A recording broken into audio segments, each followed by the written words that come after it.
Seenessa keenya mee jalqabumaa haa eegallu. Namni ajaa'ibsiisaan kun bara 1987tti Ingiliiz magaalaa Sheffield keessattidha kan dhalate.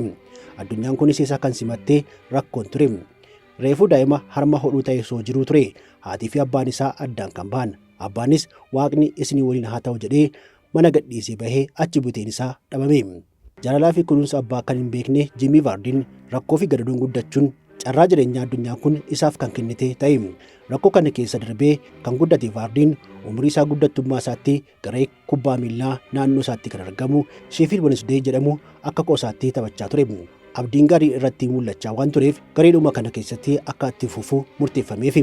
Haa ta'u malee waggaa 16 wayita gahu raawwii gaarii hin qabdu jedhamee garee kana keessaa akka haqamu taasifame. Dandeettiin isaa hin guddanne kan jedhame dandeettii kubbaa miilaatiin osoo hin taane cimina qaamaa isaatiin malee. Abdiin kubbaa miilaatiin nan guddadha beekamaas nan ta'a qofa osoo hin taane jireenya isaa mo'achuunis asumatti addaan citeera. Jireenya kubbaa miilaa isaa osuma hin jalqabin kan xumure Jimmy Vardiin mana wayita hojii dhabe taa'utti immoo haadha Abdiinaa fi abbaa isaa waliin walii galuu hin dandeenye. Yeroo kanattis jireenyaan of danda'uuf jecha waan danda'e hunda hojjetee garaa duwwaa akka hin bullee fi carraaquu jalqabe.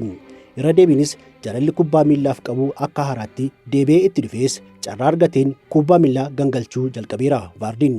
Namoonni naannoo isaa wayita inni taphatu arganis garee kubbaa miilaa xiqqoo Stockbridge Park Still jedhamutti akka makamuu fi haala mijeessaniif. Kilabiin kunis abdii qabeessummaa isaa kana ilaaluunis waliigaltee akka mallatteessu taasise. Kan nama ajaa'ibsiisu immoo Jimmy Vardiin waliigalteen mallatteessee torbanitti paawundii 30 kan argamsiisuuf ture.